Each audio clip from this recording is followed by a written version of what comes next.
¿Qué tal, mis hermanos? ¿Cómo están? Que Dios les bendiga.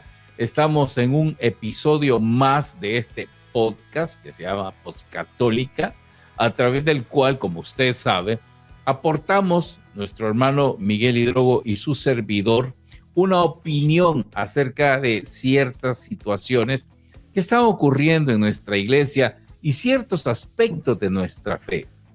Lo que queremos es generar esa opinión de dos laicos comprometidos que amamos al Señor y queremos ofrecer nuestra opinión para dar un punto de vista, digámoslo, más apegado a nuestra fe, aquello en lo que creemos. Y por eso, como todos la semana, pues nuestro hermano Miguel Ángel Hidrogo, a quien tenemos ya con nosotros. Dios te bendiga, hermano. ¿Qué tal? ¿Cómo estás? Amén, amén, Jimmy, contento, buenas noches. Pues para mí siempre es un privilegio poder estar acá en este podcast contigo, porque pues además de hablar de temas específicos pues de nuestra iglesia, de nuestra fe, yo, por ejemplo, para mí es una manera de evangelizarme, ¿okay? De que tú me evangelices, de hablar, de conocer, de aprender. Y obviamente pues eso siempre es súper bonito porque pues edifica mi fe, alimenta mi fe, y de esa forma podemos compartirlo pues con todas las personas que pues van a ver este episodio de Podcatólica. Así es, y hoy vamos a tocar un tema que está muy en boga y muy polémico. Es la postura de la iglesia alemana. Todos estamos ante una situación un poco polémica. Algunos hablan incluso de un posible cisma, una posible división en la iglesia. También hay otros tópicos que me gustaría tocar. Recientemente el Papa ha visitado a Canadá y se reunió, curiosamente, con una comunidad que generalmente nunca lo hace, y es la comunidad indígena de la tierra canadiense, a quienes les dijo algo importante, que muchos católicos se han agarrado del pelo y se han sorprendido por lo que el Papa dijo. Pero vamos a hablar de eso también en este episodio y otros temas más que pueden ir surgiendo. Así que quédese con nosotros y después de la intro regresamos.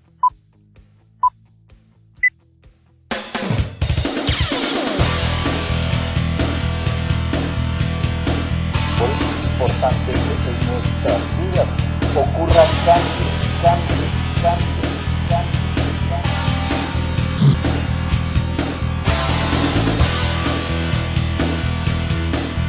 Noticias, testimonios de conversión, música y mucho más.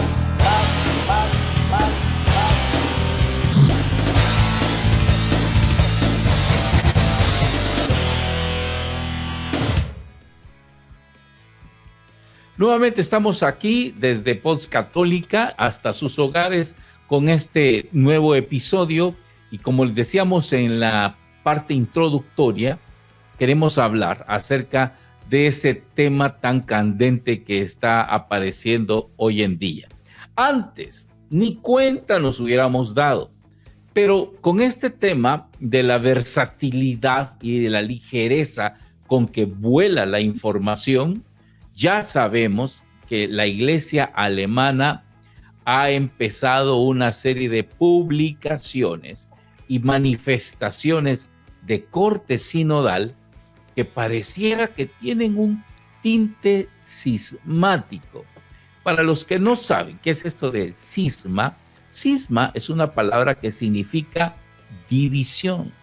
Pareciera que la iglesia alemana se está dividiendo. Y muchos quisiéramos que el Papa tomara una decisión así tajante, fría y radical, y que los cortara de tajo, ¿verdad? Como quien corta un miembro que se está pudriendo, pues hay que cortarlo. Pero hermanos, ese no es el estilo de la iglesia, porque no es el estilo de Dios. ¿Se acuerda cuando aquellos apóstoles, Santiago y Juan, los hijos de Zebedeo, cuando no fueron recibidos en un pueblo, cuando ellos andaban evangelizando, lo que le dijeron a Jesús? Señor, ¿y por qué no pedimos fuego del cielo para que destruya estas ciudades que nos recibieron? Y por eso Jesús les puso el apodo de Boanerges, hijo del trueno, por ese espíritu controversial, aguerrido y también violento que había en el corazón de estos apóstoles. Porque ese no es el estilo de Dios, no es el estilo de Dios. Miguel Ángel, si Dios hubiera actuado de esa manera, ¿qué crees que hubiera hecho con Adán y Eva cuando pecaron? No, pues allá la humanidad no existiría, o sea, porque pues obviamente faltaron gravemente a Dios su creador y pues Dios no actuó de esa manera como muchos, inclusive hoy en día, cuando algún cristiano, algún sacerdote o el mismo Papa se equivoca, pues piden precisamente que les caiga y les llueva fuego y los acabe, ¿no? Prácticamente. O sea, yo hablo de que si existiese, pues hoy en día, pues la triste llamada Inquisición, mucha gente todavía quisiera meter a personas que difieren quizás de lo que ellos piensen en la hoguera, ¿no? Y por ejemplo, si hablamos del tema del sínodo alemán, que hay que tener bastante cuidado, cautela. El Vaticano, pues sí, ha hecho advertencias, ha mandado cartas, recomendando pues a los obispos alemanes que tengan cuidado con todo lo que están haciendo.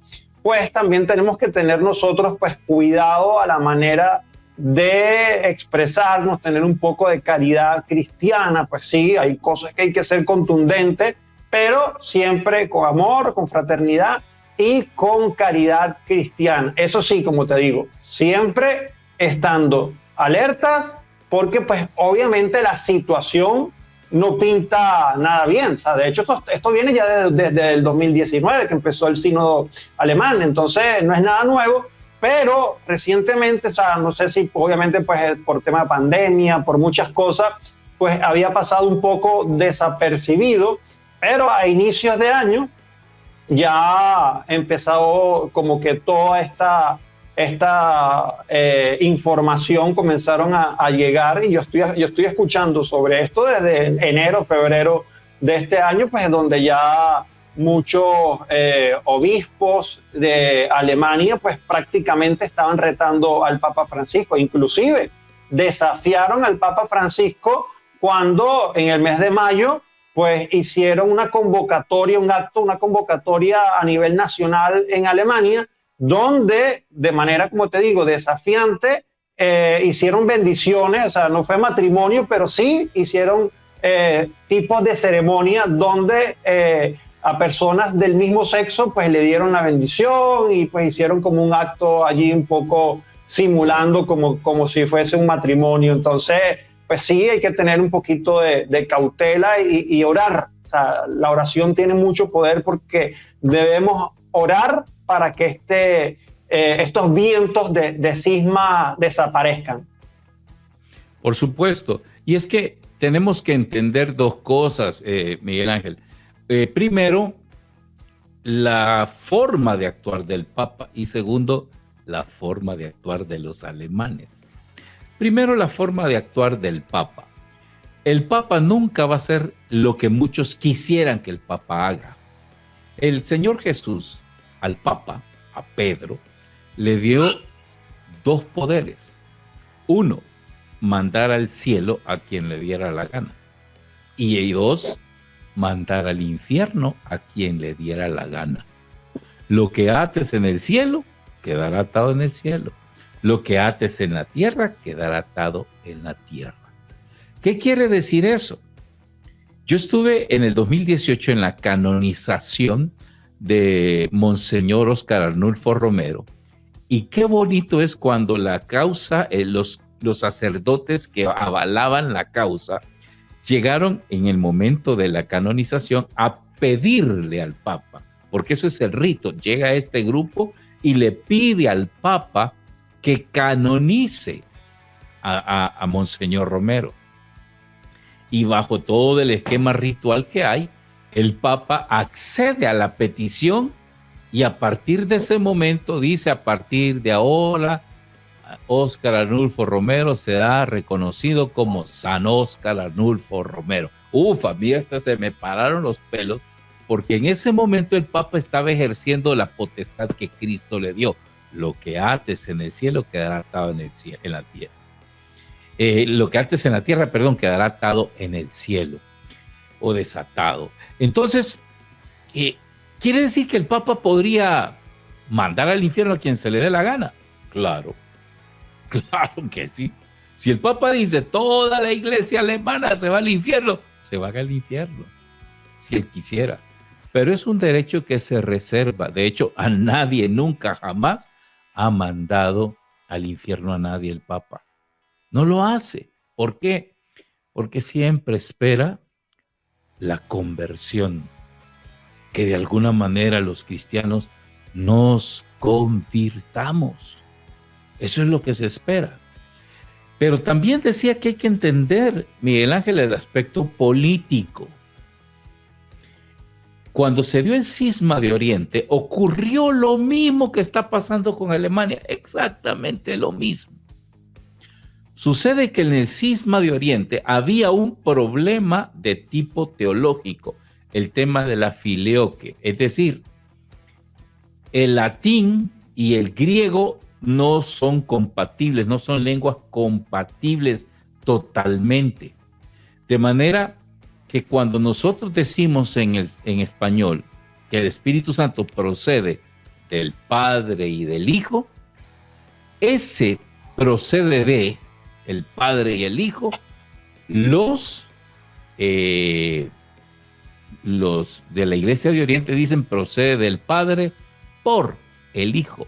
Ese por es el que hay conflicto entre la Iglesia de Oriente y la Iglesia Católica Latina. Ese por. Entonces ahí empieza el roce, que uno estaba equivocado y que el otro estaba equivocado. Ese es el problema teológico que nos separa. Y el otro era el problema político, porque la Iglesia de Oriente estaba bajo el imperio griego, helénico, pero la Iglesia Latina estaba bajo el imperio romano. Entonces Grecia y Roma no se comunicaban. Entonces no había comunicación diplomática entre el Papa y la Iglesia oriental. Por eso ellos tenían la figura del patriarca, que era el representante legal del Papa en la Iglesia griega o en la Iglesia de Oriente. Pero hubo un momento en que las fronteras se cerraron, no podían comunicarse, y en ese momento se aprovechó para darse el cisma de Oriente. Se rompieron relaciones, se agudizó el tema teológico y hubo excomuniones mutuas. Ahora, que te cuento esto, Miguel Ángel, no es lo mismo que está pasando en Alemania. ¿Quién crees tú que le paga los sueldos a los obispos alemanes? ¿Quién crees? ¿La iglesia o el gobierno alemán? El gobierno.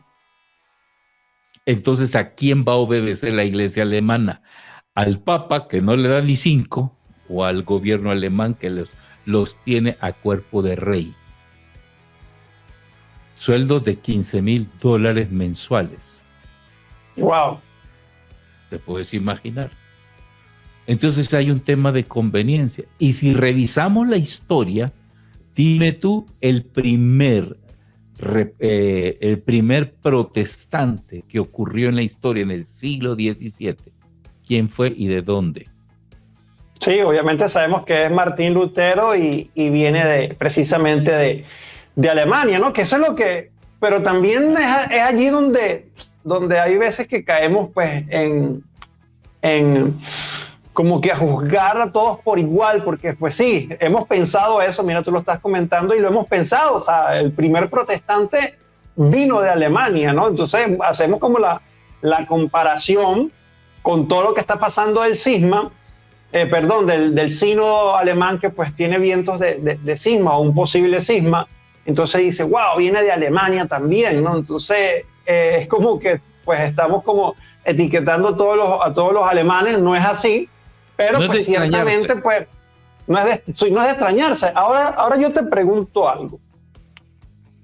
O sea, si una persona llega a una posición como el obispo, ¿okay? Que son los apóstoles, ¿okay? Pues en la jerarquía de la iglesia, y se supone que pues si llegan a esa jerarquía es por todo el conocimiento, estudio, preparación de diversos temas, ¿no? Para poder llegar hasta esa posición. Entonces yo me hago esta pregunta, porque los puntos que toca el sínodo alemán, para las personas que pues quizás no tienen el conocimiento, son varios puntos, ¿ok? Uno de los puntos es el papel de la mujer en la iglesia y la posibilidad de la ordenación sacerdotal de mujeres. Eso es un punto, ¿ok? Otro de los puntos es que la iglesia cambie posición o su posición en cuanto a la moral sexual, ¿ok? Y hablan de permitir, ¿ok? Pues los sacramentos a personas casadas del mismo sexo, ¿ok? Eso es otro de los puntos que también están tocando. Otro de los puntos también habla del fin del celibato obligatorio, y pues hablan de un celibato opcional. Ahora mi pregunta es la siguiente. La palabra de Dios no la puede cambiar ni el Papa. O sea, el Papa no puede llegar y decir, pues ahora pues los adúlteros, ni los fornicarios, ni los homosexuales no heredarán el reino de los cielos. Entonces el Papa dice, pues no, ya eso no está de moda, vamos a cambiarlo, pues que sí heredarán el reino de los cielos, y pues las personas pueden hacer pues con su vida lo que ellos quieran. Al final Dios los quiera igual, porque esa es una manera de ver a Dios en la actualidad. Pues haz lo que tú quieras, porque Dios te va a querer igual. O sea, Dios te ama, así tú hagas lo que tú quieras y no cambies de vida. Entonces, si es algo que es lógico, que sabemos que la palabra de Dios es una, ¿por qué un obispo que tiene esa jerarquía, que tiene ese conocimiento, puede inclusive atreverse, inclusive a plantear que se cambie la doctrina de la iglesia en estos aspectos? O sea, ¿por qué? Mira, aquí pasan dos cosas fundamentales. La primera es un tema de conveniencia. Es lo que conviene por el tema político, ¿sí? Sí, pero entonces ahí ya se están quitando su investidura de sacerdotes, ya de obispo. Exactamente, por eso te estoy diciendo, pero pueden pasar dos cosas. Pero no es tan fácil de que, porque me conviene lo hago. Porque yo he conocido a muchos católicos que dejaron su fe, y te estoy hablando de católicos formados. Y hay unos, dos, que tres católicos famosos por ahí, que no vale la pena mencionar los nombres, que ya se están saliendo por este tema. Así es. Que se dejen de cuento. Este es el tema que los está moviendo. ¿De acuerdo? Yo soy predicador laico católico de tiempo completo. ¿Sí? Yo vivo de esto.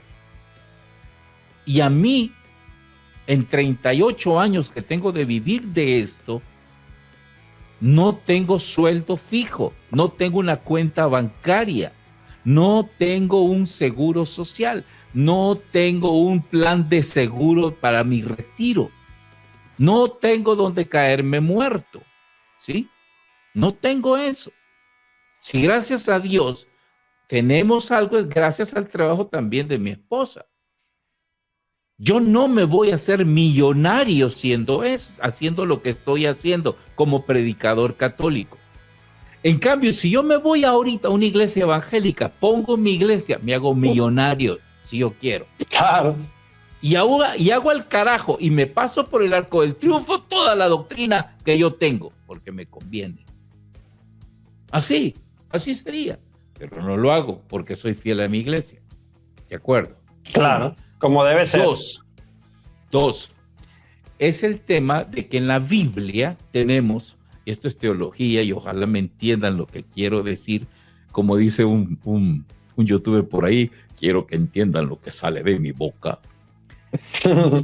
Hay conceptos absolutos y hay conceptos ambiguos en la Biblia. Absoluto es que no lo puedes cambiar porque así está y no se puede cambiar porque está claro. Ahí lo dice. ¿Sí? Ahí lo dice. Pero hay conceptos ambiguos. Ambiguos quiere decir que se quedan así como el limbo, que no tienen una interpretación tan radical o está sujeto a un condicionamiento histórico. Por ejemplo, San Pablo dice, no permito que la mujer instruya al hombre. Así lo dice Pablo. Pero esa es una cuestión bien ambigua, porque el machismo era predominante en esos ambientes, pero no era un machismo al estilo mexicano, Era un machismo cultural e histórico, donde la mujer no tenía presencia jurídica. Era como un niño que no tenía valor jurídico. Entonces dice Pablo, no permito que la mujer instruya al hombre. Concepto ambiguo. Otro concepto ambiguo. Decía San Pablo, que la mujer no se vista de hombre. Vienen los evangélicos y dicen, no, las mujeres no deben ponerse pantalones porque en la Biblia dice que la mujer no se vista de hombre. Dime, Miguel Ángel, ¿y que acaso los hombres usaban pantalones en tiempos de San Pablo? Ni existían. Ni existían, los dos usaban túnicas. Ah, no, que el hombre no puede usar el pelo largo porque en ese tiempo, porque San Pablo dijo que el hombre no se vista tan... Y no los dos andaban el pelo largo, hombres y mujeres, pues. No habían barberías. Entonces, ¿a qué se refería San Pablo con ese concepto ambiguo? Las túnicas tenían un pequeño detalle que hacía diferente a las mujeres de los hombres. La de los hombres usaban túnicas de un solo tirante. Y los hombres tenían un pecho libre. No había problema. ¿Sí? No había problema, porque eran hombres. En Latinoamérica, ¿cuántos hombres suelen andar sin camisa? ¿Y cuál es el problema? Nadie se queja por eso. ¿Sí? Pero las túnicas de mujeres eran de 2 tirantes por razones obvias. Pero también ya había mujeres liberales que empezaron a ponerse túnicas de 1 tirante. Y claro, el cuerpo de mujer para nosotros los hombres siempre, desde que el mundo es mundo, ha resultado atractivo. Entonces San Pablo quería poner ese orden moral dentro de la iglesia y les decía, no señora, no me vengan hacia las reuniones, pónganse tirantes, túnicas de un solo tirante, de 2 tirantes, perdón. A eso se refería San Pablo, no que las mujeres no usaran pantalones, o sea, a usar decoro, a eso se refería, conceptos ambiguos. Entonces, ¿qué pasa? Ahora los teólogos actuales, si tú revisas las teologías, la teología está plagada de elementos ambiguos y elementos absolutos. Y son los elementos ambiguos los peligrosos. En la Biblia nunca vas a encontrar que diga que los apóstoles solo deben ser hombres. Nunca lo vas a encontrar. ¿Y por qué entonces nosotros solo ordenamos hombres? Porque Jesús solo llamó hombres. Y a las mujeres les encomendó otras funciones. A los que Jesús envistió y les dio el Espíritu Santo y los facultó para convertirse en sacerdotes. Esa palabra sacerdote significa sacerdote, el que da lo santo, fue a hombres. Jesús no lo dijo, pero lo hizo. Pero teológicamente eso es un poco ambiguo. ¿Por qué? Porque Jesús no lo dijo. Exacto. Entonces, de esas cosas ellos se agarran para darle vuelta y ponerle picante al asunto. El tema bueno, de hecho, ya hay otras doctrinas que lo que lo hacen. Ya la anglicana, las bautistas ya ordenan mujeres sacerdotes. Así es, exactamente. Entonces, hay otro hecho, por ejemplo, el matrimonio igualitario. ¿Qué dice la Biblia? Que el hombre no puede divorciarse de su mujer a no ser por causa de infidelidad. Dicen unas Biblias. Otras Biblias dicen por causa de incesto. Pero, ¿cuál es la razón fundamental por la que no se puede permitir el divorcio en la Iglesia Católica? Es que el texto bíblico original dice que el hombre no puede divorciarse de su mujer a causa de la porneia, término griego. ¿Qué significa porneia? A saber qué significa. No tenemos una palabra que traduzca exactamente al español esa palabra porneia. Se supone que es relación indebida. Por eso algunos le ponen infidelidad, otros le ponen por ¿cómo se llama la relación entre parientes? Incesto, que son relaciones ilícitas, ¿no? Pero la causa real, la porneia, la palabra porneia no tiene traducción al castellano. O sea, ¿cuál es la que se considera una relación no lícita? Una relación no lícita es aquella que se realiza sin amor. Un matrimonio que se case sin amor solo por conveniencia, esa ya es una relación ilícita. O sea, de hecho es causa de nulidad de matrimonio católico. Exactamente. Entonces vienen ahora los obispos valiéndose de ese vacío ambiguo en el texto, le quieren dar vuelta al asunto, ya quieren poner de que sí se puede, que no sé qué, no sé cuánto, me explico. Desde ahí, contestando tu pregunta, ¿y por qué ellos que son estudiados cambian? Precisamente por eso, porque son estudiados, le quieren dar vuelta. Claro, pero por ejemplo, pero como dices tú, disculpa que te interrumpa, pues en esos casos ambiguos se pueden agarrar, como o sea, precisamente tratando de buscarle el significado que ellos quieren hacer ver. Pero, por ejemplo, en el caso de lo que ellos hablan de la moral sexual, que la iglesia debe cambiar por estos tiempos y de la unión de personas del mismo sexo y aceptarlos a los sacramentos, pues yo creo que en la Biblia, no sé si me equivoque, pues tú obviamente tienes mucho más conocimiento que yo sobre ese tema, pero yo no pues veo nada ambiguo cuando habla de la homosexualidad pues en la Biblia, inclusive en varias partes, ¿no? Entonces, ¿por qué ellos ahora hablan de que también hay que cambiar eso? Sí, es que es lo que te estoy diciendo, o sea,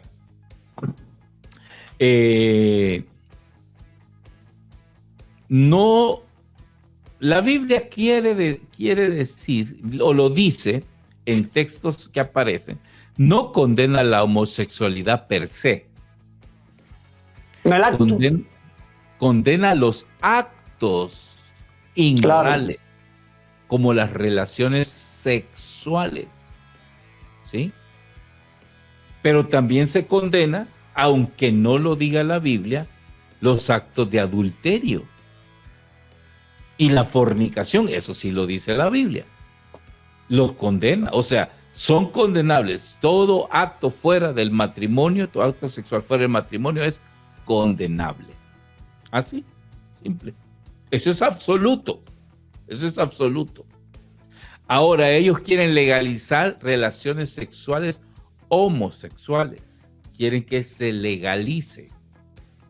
¿De acuerdo? ¿Basado en qué? En que son sustentadas por el amor. Sustentadas por el amor. ¿Sí? Entonces también que legalicen la fornicación. La fornicación. Entonces que legalicen el adulterio. Exacto. Ese es mi punto.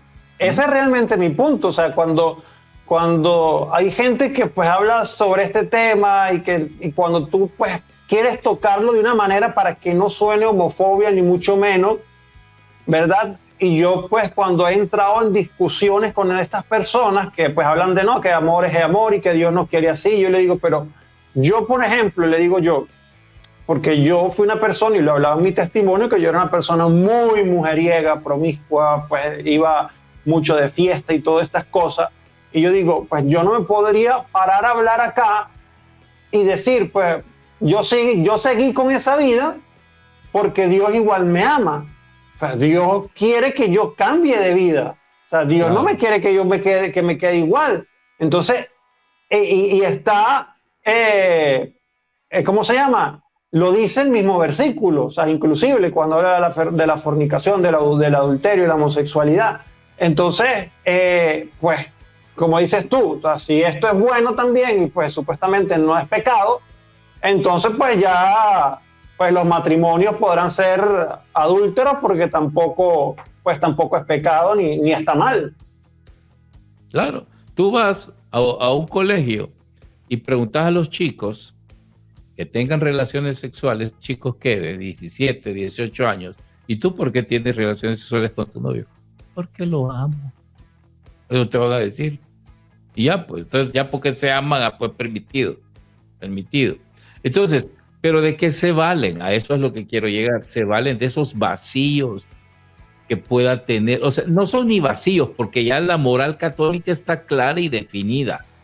Está clara. Ahí no hay ya que darle vuelta al asunto, ¿sí?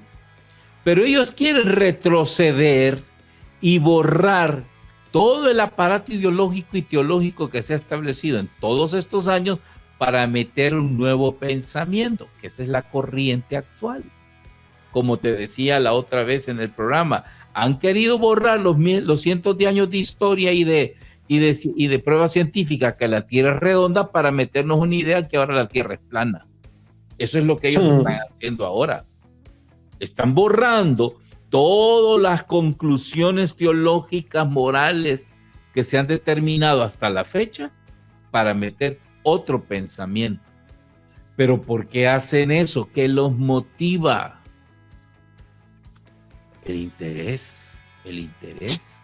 Oí tú, te lo digo porque yo soy ex protestante. Oí tú, los que antes hablaban a favor de la iglesia y ahora se hicieron protestantes, ¿cómo hablan en contra de aquello que antes defendían?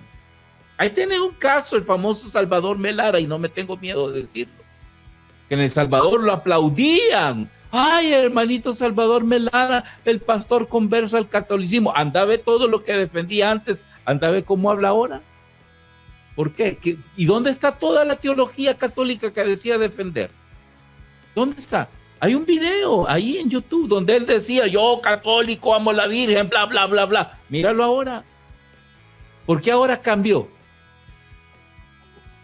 Porque como católico no le fue bien. Y por ahí, tristemente, ojalá no sea cierto, hay otro muy famoso que también va por esa misma vía, porque probablemente, pues esperemos mis palabras no lo ofendan, porque no voy a decir el nombre tampoco, porque no es el momento, pero pues quizás como católico tampoco le fue bien y pues al parecer quiere como que volver a sus andanzas de protestante.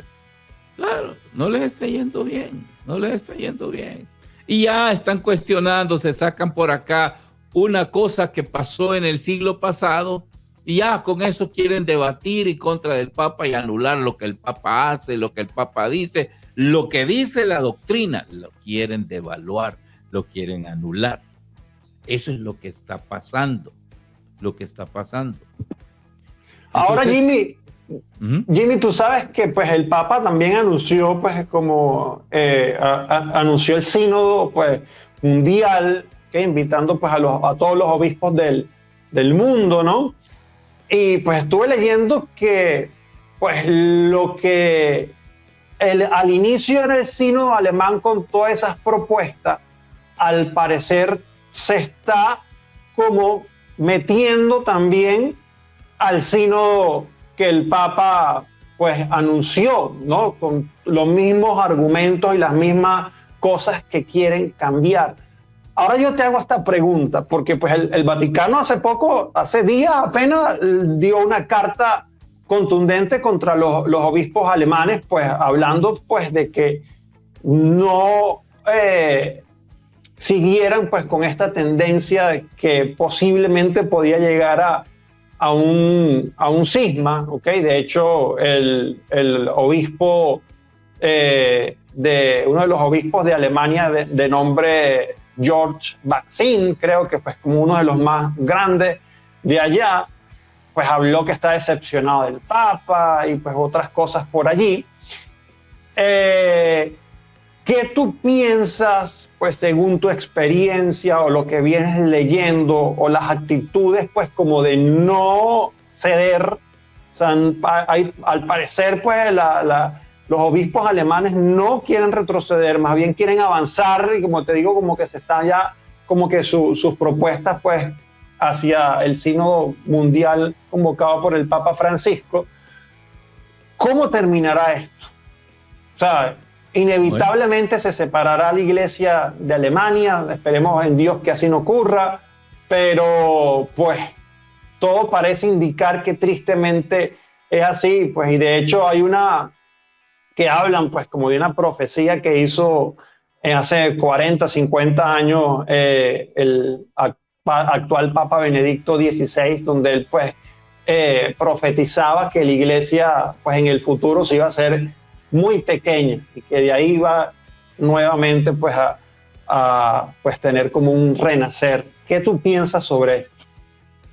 Bueno, mira, esa profecía, aunque es más antigua, aunque es muy antigua, el Papa la expresó, el Papa Benedicto la expresó en el Catecismo de la Iglesia Católica, cerca de los numerales 800 y algo, no recuerdo ahorita el numeral, donde él decía que llegará un tiempo donde habrá un falso mileniarismo en el que cambiará la verdad por la mentira. Y esto generará una apostasía. La apostasía es renuncia de la fe. Eso va a pasar y va a pasar. ¿Que va a disminuir la iglesia? No sabemos qué tanto, ¿verdad? Hay una promesa de Cristo. A mí me importan las promesas de Cristo, no las de otra gente, ¿verdad? Y la promesa de Cristo es: las puertas del infierno no prevalecerán contra la iglesia. Punto. Punto. Ojalá no se separe la iglesia alemana. Ojalá que no ocurra un cisma. Ojalá que no. ¿Sí? El Papa no creo que los vaya a excomulgar ni que les vaya a cortar, porque el Papa no lo va a hacer, por lo que te estaba explicando al principio. No es el estilo de los papas. ¿Sí? De hecho, hay un predicador de estos famosos que no lo mencionamos el nombre para que no dé picazón, que él ya dijo en un Twitter, él lo dijo en un Twitter: rompo con el Papa, así lo dijo. Y es tan cobarde que no lo sostuvo, lo borró el Twitter, borró todo su Twitter. Pero hay capturas por ahí en YouTube que algunas personas tienen, donde él dijo: rompo con el Papa. Así es. Y es de estos predicadores famosos que dan picazón cuando se habla de ellos. Entonces, eso es posiblemente lo que va a hacer la iglesia alemana. Si ellos no quieren someterse, se van a asumir y van a decir: rompemos con el Papa. Pero eso va a ser decisión de ellos, no del Papa. El Papa no lo va a echar. Los hijos que se van... De hecho, hubo uno de esos cardenales alemanes que en su momento pues le presentó la renuncia al Papa y el Papa no se la aceptó. ¿Ves? Exactamente. Entonces, ¿a quiénes? Por ejemplo, ahí se habla de un obispo puertorriqueño, al que parece ser que la iglesia lo ha censurado, no sé qué ha hecho. Sí, este predicador habla mucho de ese tema. Exactamente. Entonces yo no puedo hablar del obispo porque no lo sé, desconozco, no he profundizado. Pero estoy seguro, y eso no lo sabemos nosotros, porque yo no estoy ahí sentado al altar del Papa viendo qué hace el Papa. Pero supongo que cuántas veces se le llamó la atención a ese obispo y no lo atendió. Claro. Y de tantas, pues había que tomar una acción. Y me consta porque el Papa Juan Pablo II a San Óscar Arnulfo Romero le llamó la atención. Le dijo, deje de andar levantando tanto polvo. Porque el Papa, Monseñor Óscar Arnulfo denunciaba las injusticias en El Salvador. Y el Papa Juan Pablo II le dijo, deje de andar levantando tanto polvo, estése tranquilito. Así le dijo. Ahí está en los diarios de Monseñor Romero. Lo regañó el Papa. ¿Y qué hizo el Papa después de que mataron a Monseñor Romero? En su primera visita a El Salvador, lo primero que hizo fue desviar la caravana papalo-pontificia para que lo llevaran a la tumba de Monseñor Romero. Y lo que fue a hacer el Papa Juan Pablo II fue arrodillarse a la tumba de Monseñor Romero a pedirle perdón. Eso hizo. O sea, hay pláticas con esos obispos cuando se están portando mal. Pero su reincidencia tiene dos caminos. Una es que demuestren que su postura es valedera ante los ojos de Dios. Y la otra es que se demuestre que realmente el tipo anda en otras cosas. En otras cosas. Hoy se suele decir, hoy la iglesia ha silenciado al padre tal, ha silenciado al padre cual. No, hombre, no vengamos con esas idioteces. La iglesia no silencia a nadie. El que quiere seguir hablando lo hace. Y no en el siglo XX, en el siglo XVII. Por eso hay tanto protestante obispo que dijo lo que dijo y nunca se le silenciaron. Y por eso hay tanta iglesia evangélica hoy. ¿Acaso silenció a Martín Lutero, a Enrique Zwingli, a Enrique VIII lo silenció la iglesia? Y miren cuáles fueron las consecuencias. Hoy vienen diciendo, la iglesia silencia al padre tal, la iglesia silencia al obispo. No sean idiotas, eso no es así, perdón, ya me enojé. Es que salen con unas cosas, hermano, que no... Sí, y de hecho, pues hablando de las cosas que sale la gente, pues y tantas personas que, pues mucha gente quedó picada por eso también, y no entiendo el por qué, y ojalá tú me ayudes también a comprender el por qué. Recientemente, creo que fue el día de ayer, el Papa en su viaje apostólico a Canadá, pues se reunió con la comunidad indígena, pues una comunidad que pues en su momento pues sufrió de abusos por parte de algunos clérigos y pues hay pues algunas historias.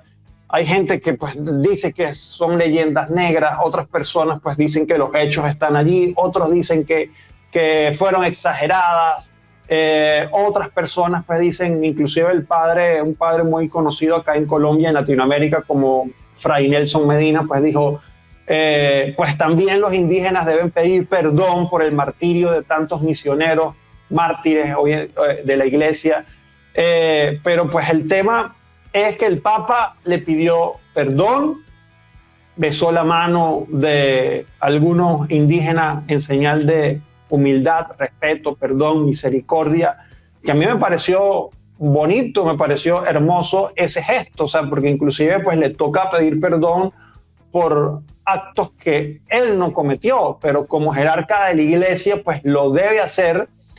¿Y por qué tú crees que hay tantas personas que se ofendieron con ese gesto? Te hago esta pregunta.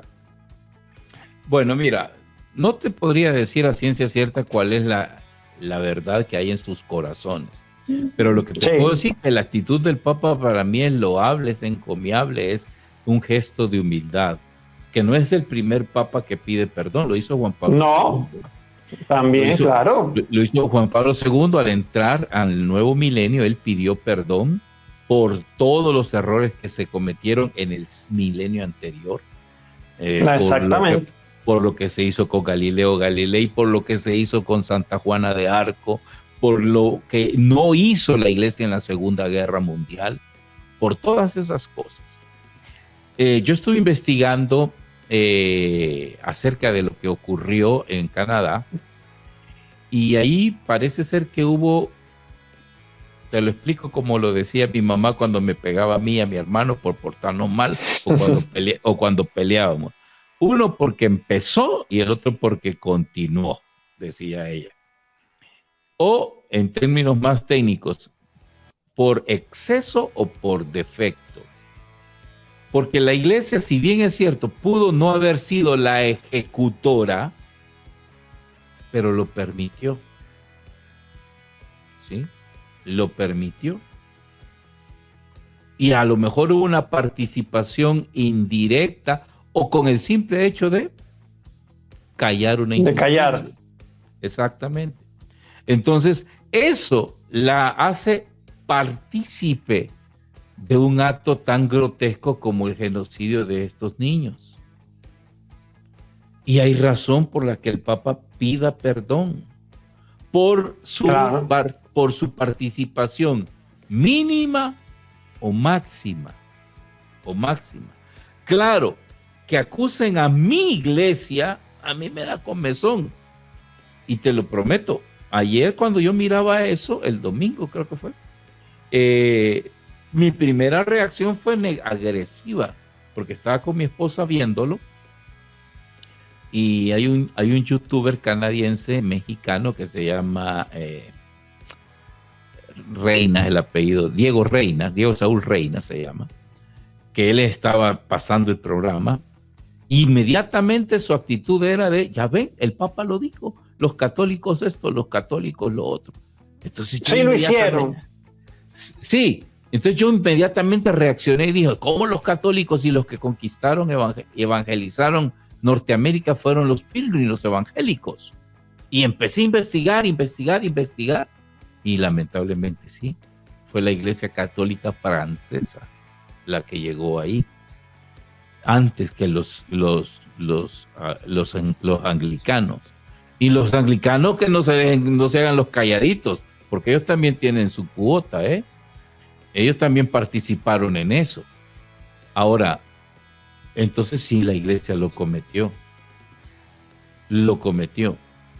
Y hay que pedir perdón. A mí me dio reacción, me dio comezón en el momento, pero me puse a investigar y dije, pues sí, participó la iglesia en mayor, indirecta o indirectamente participó, y qué bueno que el Papa pidió perdón.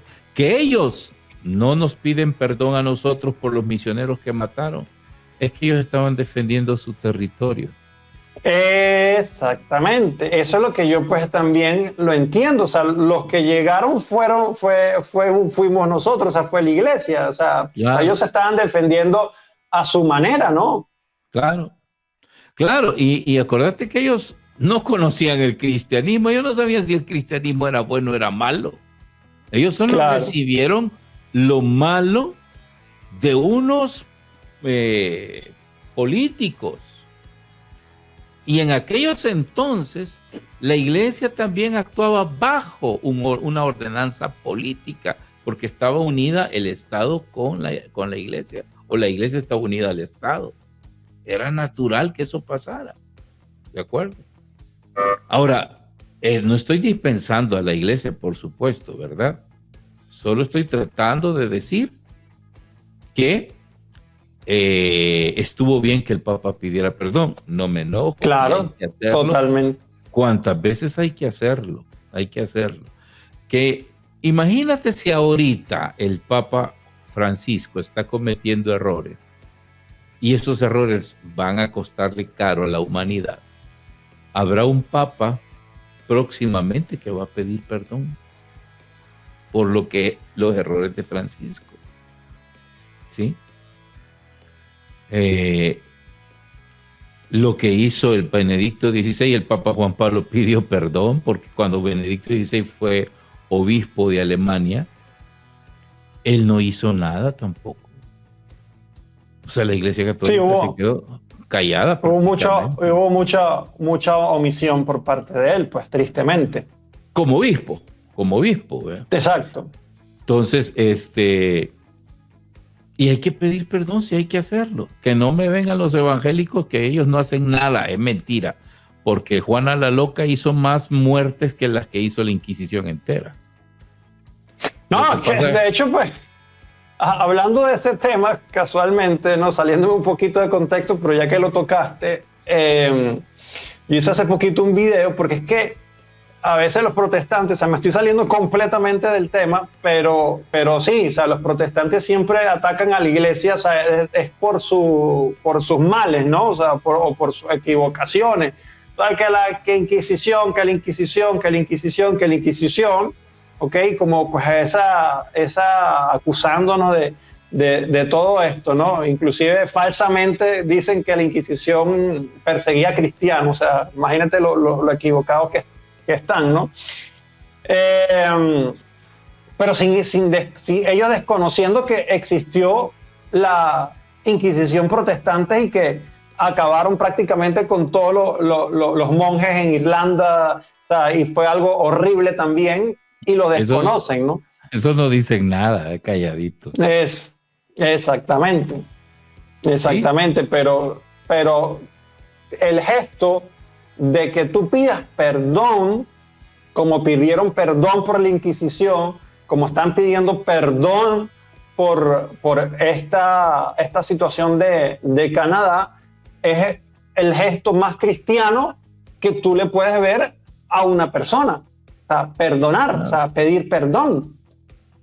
Así es. O sea, entonces yo creo que pues estas personas que están pues en contra de esta actitud del Papa están en contra de todo, o sea, de absolutamente todo, ya porque ya es un sentimiento antipapa que el Papa no puede hacer absolutamente nada. Por ejemplo, vi personas criticando al Papa también porque le pusieron pues este sombrero de pluma de los indígenas, cuando el Papa Juan Pablo II también lo hizo y muchos papas también. O sea, entonces ya es como algo como ya una fijación que tienen contra el Papa Francisco, y eso, nada de eso te hace un buen católico. Pues sí, porque es lo que te estoy diciendo. Ahora los medios de comunicación son tan versátiles, que vuela tan rápido la información, que todo mundo ya tiene una opinión, ¿sí? Ya todo mundo tiene que decir. No conocen nada de doctrina, no conocen nada de la fe y tienen que decir. Dicen cosas desde su total desconocimiento, solo por lo que otro dijo, solo por lo que oyeron, pero no tienen ni siquiera un fundamento de peso para hacer su juicio de valor sobre ciertos actos de la iglesia. Ese es el problema. Ese es el problema. Así es. Entonces, ahí salió, y te lo digo, este famoso predicador, y perdón que insista con esto, diciéndole al Papa, el Papa debería estudiar un poco más de teología y saber más acerca de lo que quiere decir el latín. Yo dije, Dios mío, ¿cómo se atreve a esto? ¿Y usted cree que el Papa es del solideo solo por su linda cara? O sea, así es. Somos agrandados. Mira, yo conozco a alguien, obviamente no lo voy a decir, cercano, conocido mío, que tuvo la dicha, según él cuenta, de reunirse en cierta ocasión en una comisión con el Papa Benedicto, y que mientras estaba en ese contexto el Papa Benedicto contó de una encíclica, creo que estaba escribiendo o algo por el estilo, y que él le hizo sus observaciones al Papa de esa encíclica. No. Sí, que la gente agrandada.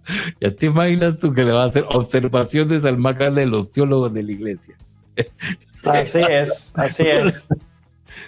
Pero pues nada, yo al final de todo esto, Jimmy, ya pues para concluir el podcast del día de hoy, pues tenemos que orar mucho por la unidad de la iglesia, tenemos que orar mucho por las personas que pues se han dejado pues llenar la cabeza de tantas cosas y pues atacan al Papa Francisco por cualquier cosa, o lo desconocen o hablan mal de él. Yo pienso que todo esto pues obviamente con la oración, con la confianza en Dios Todopoderoso, de que pues estas cosas no ocurran, pues, y obviamente también confiando pues en su santa voluntad. Así es. Bueno, vamos a seguir orando y clamando, como tú dices, que eso es lo que nos toca a los simples mortales, a los que estamos abajo. Y me siento orgulloso de ser de los que estamos abajo, no me creo más que la jerarquía, no me creo más que el Papa. Soy un simple feligrés que ha conocido un poquito, que ha leído un poquito, pero eso no me da facultades para cuestionar. Yo no estoy a la par del Papa viendo lo que hace, ni mucho menos estoy en reunión con él para preguntarle por qué lo hace. Solo él, Dios y su conciencia sabe por qué hace lo que hace. Lo que sí sé, que a ese señor, en una reunión que le llaman cónclave, que se supone iluminada por el Espíritu Santo, todos los cardenales presentes lo eligieron papa. ¿Tuvo la culpa? Así es. ¿Tuvo la culpa Monseñor Jorge Bergoglio? No, si él ni quería quedarse, él se quería ir al día siguiente. No sabía que se iba a quedar de por vida allá en el Vaticano. Ni siquiera lo sabía. Entonces échenle la culpa a los que lo eligieron, y entre los que lo eligieron estaban los alemanes. Así que oremos mejor por él, por los que todos lo eligieron. Oremos, ¿de acuerdo? Mucha oración, mucha oración. Bueno, queridos hermanos, como siempre les digo, nos vemos en un próximo episodio de Podcastólica. Saludos, Jimmy, en México. Yo me despido desde acá, desde Colombia. Lo queremos mucho, se cuidan mucho. Chao, chao. Adiós.